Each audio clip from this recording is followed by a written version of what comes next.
Hola a todos, hoy nos acompaña la Universidad de Guadalajara presentando un caso de éxito en la línea de mitigación y adaptación al cambio climático. Le doy la bienvenida al profesor Javier García, quien nos presentará el proyecto Medición de Huella de Carbono para generación de estrategias sostenibles en los cultivos de aguacate.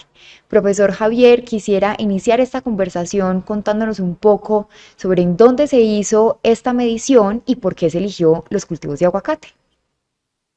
Claro que sí. Este proyecto se realizó en el país de México, en el estado de Jalisco, en la ciudad de Ciudad Guzmán. ¿Y por qué en esa región se dio? Porque es la región más importante de producción de aguacate. No solamente de aguacate, también tiene un gran vasto de producción de alimentos.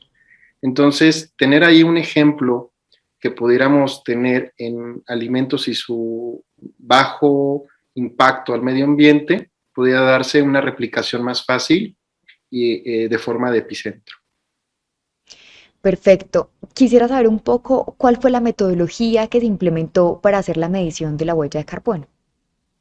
Utilizamos dos metodologías, hicimos una mixta, que esto fue una nueva parte de la Universidad de Guadalajara. La primera se utilizó la metodología ISO 14000. Esta metodología es internacional y aplica no solamente para alimentos, es para diferentes procesos y servicios para medir puntualmente la huella de carbono. Y posteriormente utilizamos una tecnología en fisiología vegetal para medir puntualmente en el sitio cuánto estaba fijando de dióxido de carbono los aguacates, es decir, la fijación realizada por la fotosíntesis.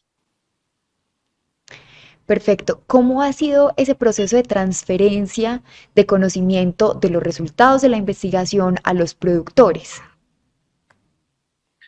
Bueno, esto fue un gran reto debido a que las universidades normalmente obtenemos información, la traslocamos a las aulas o en algún paper o algún libro y después reditúa a la zona donde fue obtenida, ¿no? En este caso, en la unidad de producción de los aguacates. En nuestro caso, siempre hemos buscado la participación activa de los productores y que también ellos puedan tener el beneficio.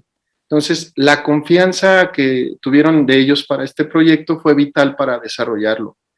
Preferimos tener a veces, tener pausas en el proyecto de investigación, pero que ellos tuvieran mucho confianza en los valores que estábamos obteniendo y también que conocieran el proyecto lo más profundo que se pueda.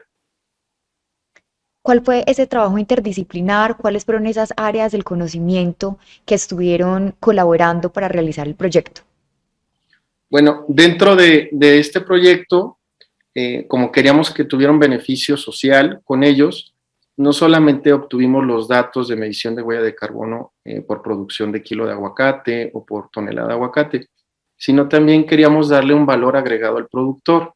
Y eso conllevó a armar un equipo, no solamente de biólogos o agrónomos o de ciencias biológicas agropecuarias, sino también de mercadólogos, también de antropólogos, también de economistas y que conllevaran también a darle un mayor valor. Es decir, ya una vez que obtuvimos la huella de carbono en los productos, queríamos que ellos lo conocieran y lo valoraran. Y después traer a los comercializadores, que eran la otra parte de la cadena, o el otro el eslabón de la cadena, que podían valorar ese esfuerzo que estaban realizando. Una vez que tenían ya el conocimiento de un valor científico de su huella de carbono en los aguacates, ellos pudieron obtener mayores ganancias y también los comercializadores pudieron colocar de forma más fácil el producto en otros mercados. ¿Por qué? Porque la tendencia dentro de los alimentos es que tengan menor impacto al medio ambiente, es decir, que sean más amigables con el clima. Y esto combate también al cambio climático. Entonces fue un ganar-ganar entre todos. Y si lo hubiéramos hecho nada más de una sola disciplina o con una sola óptica, hubiera sido más complicado que tuviera esas bondades el proyecto. Es decir, nos hubiéramos enfocado nada más a un punto que era la fijación o inclusive a lo mejor en términos de producción, pero nunca, la realidad es una realidad compleja, es decir, tiene muchas esferas. y tenemos que relacionarnos con diferentes disciplinas para abordar esos problemas. Los problemas actuales son complejos, no son tan sencillos. Es por ello que la interdisciplina en este tipo de proyectos de alimentos y cambio climático, yo digo que es más que necesario, son fundamentales y urgentes para hacerlos. Y gracias a esa fórmula la pudimos realizar. Muy bien. ¿Qué tan replicable o escalable es esta medición de huella de carbono a otros sectores agropecuarios? Esa es una muy importante pregunta. Cuando nosotros desarrollamos el proyecto, tuvimos las mediciones de toda la variabilidad de la producción de aguacate. Pero también observamos que las cadenas de producción de alimentos son muy parecidas. Es decir, tienen ciertos insumos similares, como son los fertilizantes, la luz, el riego que se utiliza, la refrigeración que implica, el traslado, el empaque y también el transporte al consumidor final. Esos escenarios se replican independientemente si es aguacate, berries, café, maíz, leche. Varían ciertas particularidades que tiene el producto, pero es fácil traslaparlo. Y segundo, la parte de la fijación del carbono en las plantas fue la primera vez que se tomaba en cuenta para un proyecto de fijación de carbono y huella de carbono. Eso lo podemos traslapar también a otras plantas, ya tenemos la metodología y la experiencia para hacerlo. Lo que sí es que cada planta y cada rancho tiene su huella de carbono diferente. Es decir, es como tener el recibo de luz de nuestras casas. Van a ser diferentes todas, pero tenemos un rango de similitudes y sabemos que si colocamos un mejor refrigerador o hacemos un manejo distinto de las luces, va a reducir la huella de carbono en nuestras casas. Lo mismo es en la agricultura.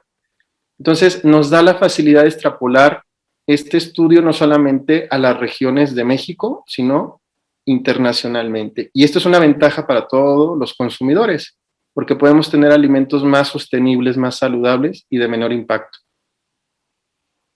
Perfecto, muchísimas gracias por profesor Javier por habernos acompañado en esta sesión y compartir ese caso de éxito tan importante que tuvieron en el tema de mitigación y adaptación al cambio climático en el marco de nuestro proyecto Climate Labs.